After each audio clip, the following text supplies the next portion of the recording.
Hello everyone, welcome back to KXAN Live. I'm Esmeralda Zamora, your anchor here today, and we're going to talk about the Austin Police Department's new chief candidates. We have it down to the final two. The first one spoke earlier this morning, but right now we're going to hear some words from the second candidate. Our second candidate is speaking right now, so why don't we go ahead and just jump into that and listen in. I appreciate the opportunity to field any particular questions, and we'll start whichever we point to. So you'll be coming in during a time when the department's currently not under a police contract and staffing levels are low. What would be your plan to address that and increase staffing and recruitment? So understand that the staffing is an issue, but I'd like to level set this particular conversation. Staffing is an issue across the country. Major cities are dealing with staffing issues that we all are coming together to address as leaders, respective organizations. But what is important when we're dealing with staffing issues is what's the tone of your city in regards to supporting those particular departments? Do you have a unified message? Do you show the support to those who are putting in the work? Because those messages affect recruitment and also retention. I am not aware of all the details of the contract, but I will hope that there will be some positive resolution between that in regards to the city and the department, so that the work that needs to be done within our city can be focused on, which is keeping the city safe. Yeah, and what resources do you think you're going to need, to help with retention, to help get more boots on the ground here in Austin? So the first thing, again, what is the message that's being sent out in regards to our recruitment and retention? Because it's not just only recruitment. Staffing talks about keeping people here. We have to level set the conversation. We all know that in any civilized community, you need police officers. Now, what we need to make sure that we set the tone is, but we need good police officers. No department accepts bad officers. Ask any cop out there. And so when we have a unified message in regards to our leadership, beyond just even within the department, but also those who make up our community, beyond necessarily elected leaders. We're talking about business community stakeholders. That's when you really start to work on that effort in a collaborative way, in an effective way. Tell your citizens that we want the police, good police, but we want, or actually, let me level set that, we need the police. And that helps in regards to, again, people want to be a part of that culture, be a part of that environment, and also keep those who want to stay in that environment. What unified message would you tell your department? Talk about this unified message. What would that be for you? First of all is that I thank you. I see you. I don't look at things with a glass half empty. I see it as half full. Within these staffing problems, you have individuals 24/7, 365 days a year, holidays included, keeping this city safe. We see you, we appreciate you. And I'm going to be that leader going to sit there and tell you every day, thank you. Set the tone for those of us who want to be part of that conversation to say the same thing. But it starts with that particular top leader within the department saying it first. APD has a target response time of 10 minutes and 44 seconds. The last couple of months, it's been 13 minutes, 14 minutes. Even at the start of the year, it's 12 minutes. What can you do, or what approach do you want to take to get that response time closer to that target of 10:44? So I know that there's national narratives in regards to what is the most impactful response time. So I think it's around like 9 minutes or so in regards to that. But I will say this, there has to be other opportunities that we need to explore in regards to what will help lighten the load, or what are we responding to and why? Does it require a sworn officer to respond? Are there alternative methods to respond? Utilizing all the tools in our toolbox to make sure that we are being efficient and effective. Does it always need an officer to respond for that particular type of call? Technology is a game changer. You can have things such as online reporting where there are things that may not need a police response that can be utilized in other ways and opportunities. Again, that's for me to look under the hood, see what's going on within that particular engine, and see where the opportunities with the team, because I'm not going to put this all on me. This is all a we. working not only within the leadership team within the department, but also our leaders in the city, with also our community. There's a lot of opportunities when we work together. The new crime strategy is collaboration, working together and being meaningful partners, not just in words, but in action. There have been on that. Any idea of what kind of crimes would not require an officer? Because that has been one of the frustrations of a lot of our viewers is they'll report something and an officer won't respond to the scene. So I will have to look into what is those opportunities. Again, it's about getting up to speed about what is the particular expectations. Each community has a different way of dealing with what's response and have a level of tolerance. But I always say that there is going to be opportunities. It's making sure that we are making the right type of decisions with those opportunities, with our elected officials, with our community, so that we're all on the same sheet of music. Yes, there have been some issues with the black community in the past. What is your plan to win the trust of the black community? Engagement. You have to be there to ensure that there is a relationship to have engagement. Community engagement is my core. I know you all did the research on me. I do this morning, noon, night, even with dessert. Because it's important for you to be, as a leader, to be at the tip of the arrow, to lean in, to show everyone else that this can be done. This is important to be able to have in regards to the first pillar of 21st century, trust and legitimacy. You cannot be legitimate if you're not trusted. And you cannot be trusted if you're not there. And we all need to embrace that as an organization to ensure that we are being there for the great conversations, but also the tough conversations. Community engagement is not just about water balloons and ice cream cones and popcorn. It's about those tough town hall meetings. It's about those coffee with an officer.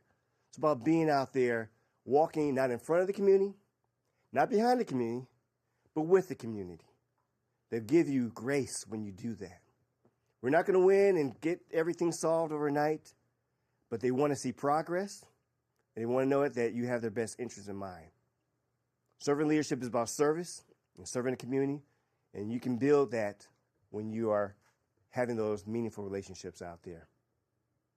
Chief, you talked about the Kroll report and the cover letter you submitted with your application and efforts to transform the training academy. One of Kroll's conclusions is that those efforts haven't been entirely successful because department leadership hasn't been fully committed to them. How would you approach realizing, all of those reforms and sustaining them? So there is no I in team. It's a team approach, leadership approach to ensure the continuity. But there is issues with staffing too. You can have all the best training and plans if you're not dealing with in regards to how do you have a present and consistent staff. But all those things need to be looked into. I know that there is a lot of great accomplishments coming out of the particular Kroll report, the work that's being done, the changing of attitudes and culture, because culture is a huge thing in regards to ensuring that there's continuity.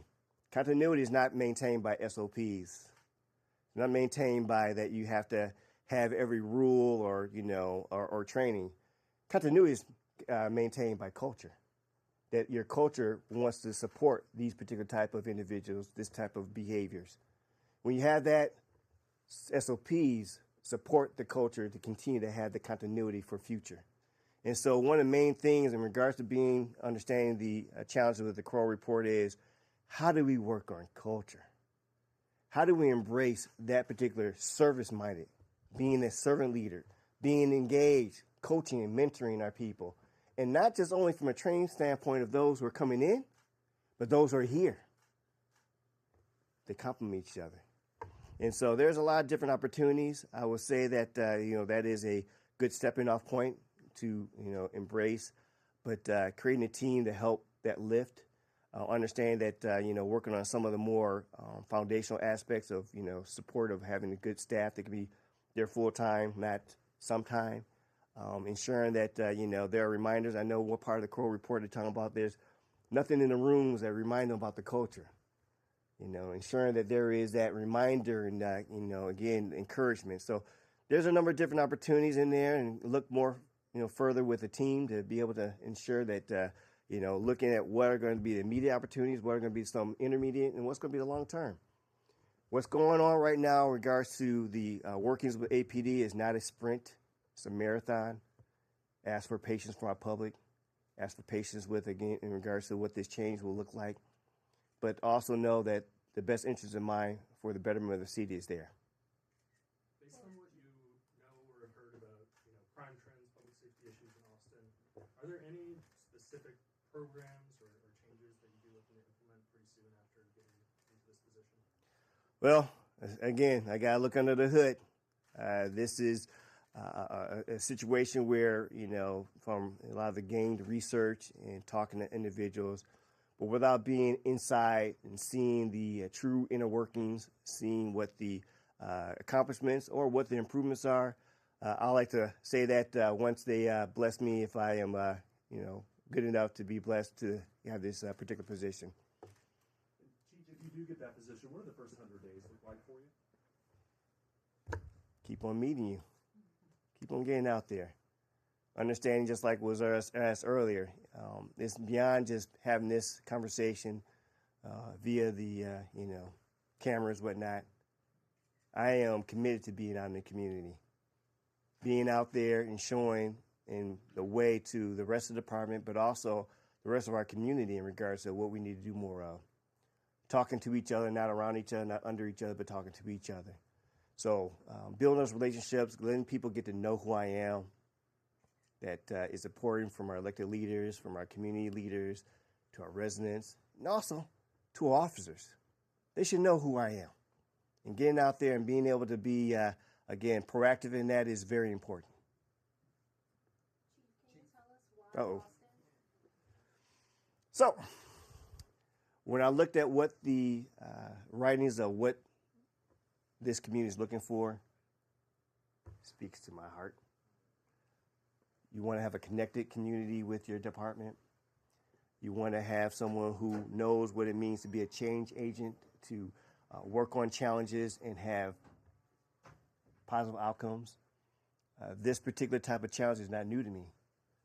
The things I've dealt with in regards to my respective department has been, a labor of love, but through collaboration, great team members, supportive community, and electeds, things can happen when we all work together. Last year, voters decided to increase police oversight. Many of those provisions have still not been implemented. It's at the center of a lawsuit right now against the city and some police leaders. What's your relationship like with civilian oversight? And also, will you commit to implementing all of those provisions that voters approved last year? So, did you do your homework with me?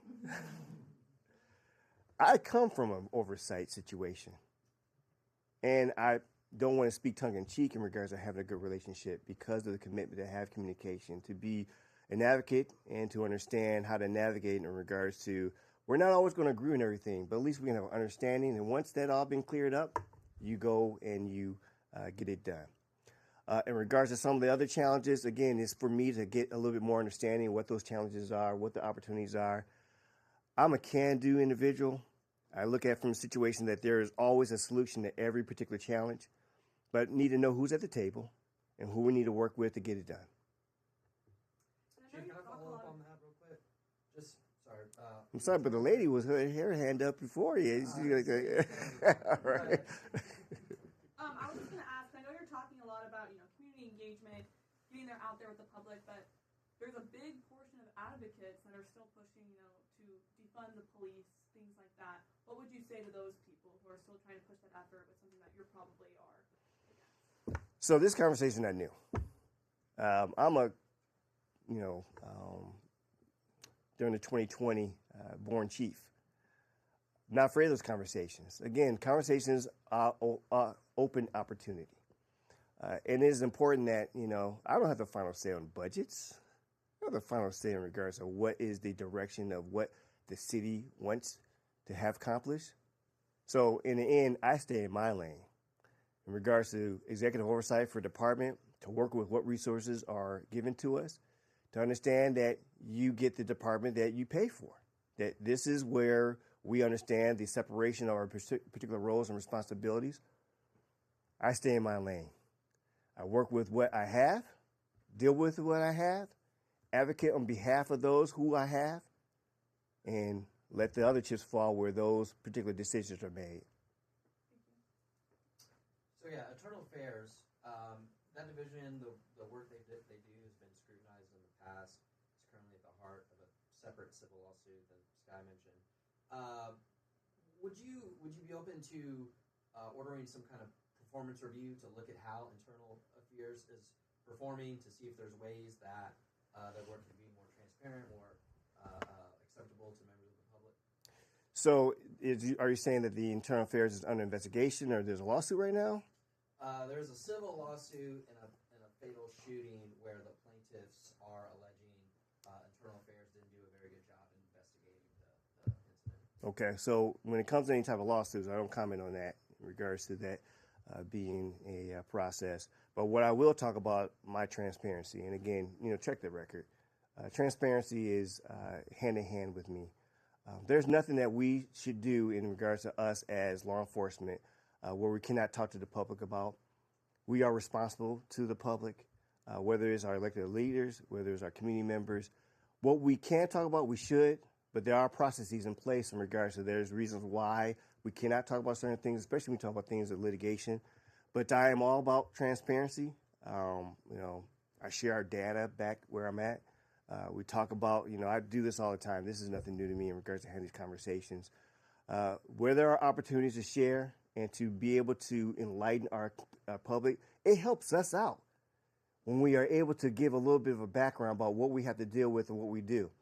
So I'm not afraid of that, but I need to make sure that, again, understanding that there's different rules and engagements in different jurisdictions in different cities. So I want to ensure that I am following along those rules and lines and being that it's as transparent as possible within the guidelines that are, governing us. There have been several points of contention between the police department and both city council and the district attorney's office. What would be your plan to address those relationships if you got this role? I get along with everybody, so I will say that, just because in our respective roles we can have disagreements doesn't mean that we can't work with each other. I have a history. I just don't do messiness. I don't. People ask me, so, what do you think about what the DA did, whatever? My opinion doesn't matter in this situation. In regards to what matters is what are we doing with what we have to deal with.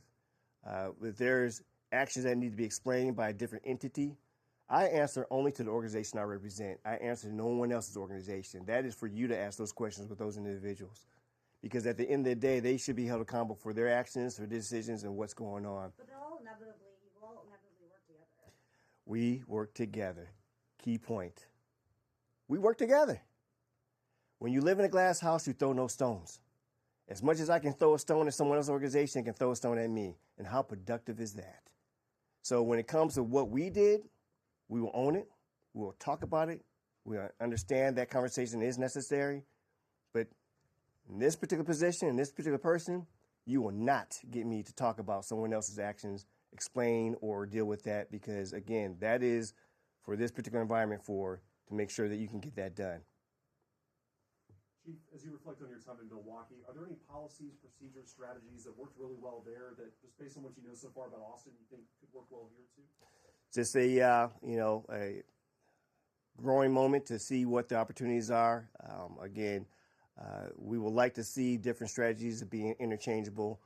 The only interchangeable strategy I can think of is engaging, because then you know how to best utilize the services. Sometimes we have to look at ourselves in regards to our law enforcement profession as somebody walks around with a tool belt. You got a lot of different tools to pull out, whether it's a monkey wrench, screwdriver, hammer. Understand that knowing the experiences you have, and again, I am blessed to have a great track record of getting things done in some of the most difficult situations. But no two communities are the same. No two problems are the same. But the tools that we have can be the same in regards to that. Something that may have worked could be of use, or maybe you have to dig a little deeper and figure out something else.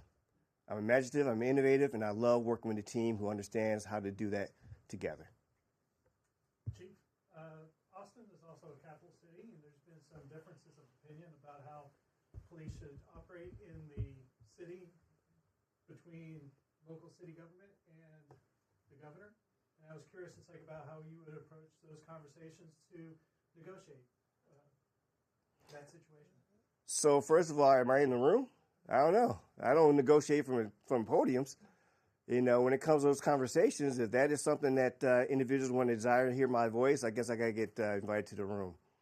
I don't negotiate in public. That's not negotiating. That's not where you need to have these crucial conversations. I talk to the person who wants to negotiate face to face if it's in my lane. Again, my wheelhouse, my subject matter expertise is law enforcement. I know it very well. Been doing it a long time. But depending on what that conversation is, I don't know if it's any use of having me there. I'm willing to talk to anybody willing to talk to me, invite to the room. There's so much to be gained when you have conversations together. Having separate conversations is not really a conversation. It's a monologue, actually. So it is important for me that if I'm invited to that room, I'm more than happy to be part of that conversation and see how we can both work together to get things done. We can do one more. Anyone who has a chance? Chief, one of the things about Austin is that it has a younger demographic. Specifically, you have the University of Texas right in your backyard, right? So great, my daughter can go there. So, I mean, you've preached so far a lot about togetherness and community. How do you suppose you're going to connect to that younger demographic?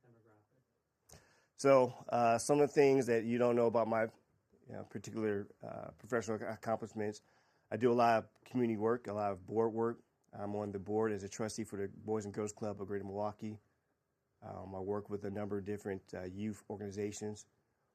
You're not going to get the type of future for your city if you don't embrace your young generation.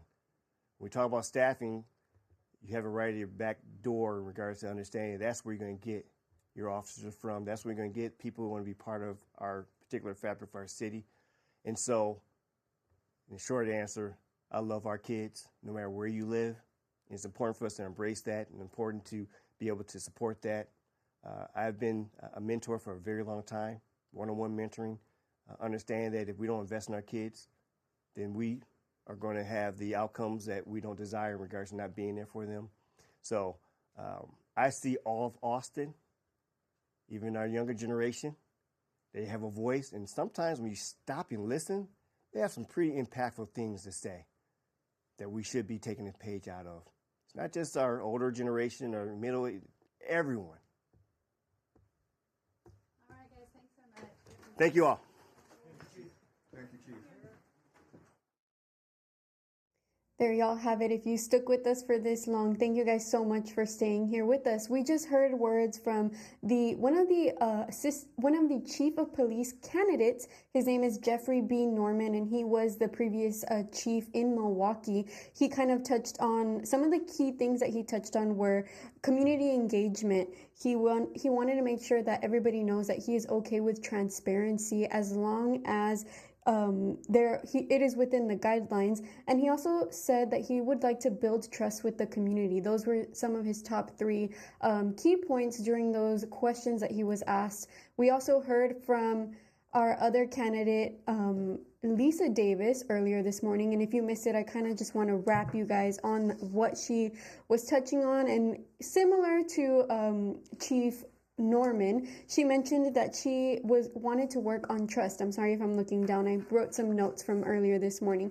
She wanted to work on trust, and she wanted to boost morale within the police department. She also wanted to work on recruitment. She says that recruitment is very important, and in order to have as many boots on the ground, that's the first thing that needs to be worked on. She also mentioned that she has a plan to retain officers and, of course, recruit more. By doing that, she wants to listen to the staff and be open, also alleviate that recruitment process. She mentions that it could be a little tough at the moment for individuals to become police officers, so she wants to alleviate that recruitment process and remove a few biases within it.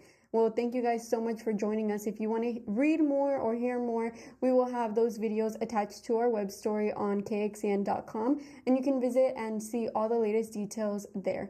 Thank you guys so much for watching. Once again, I'm Esmeralda Zamora, and we'll see you next time on KXAN Live.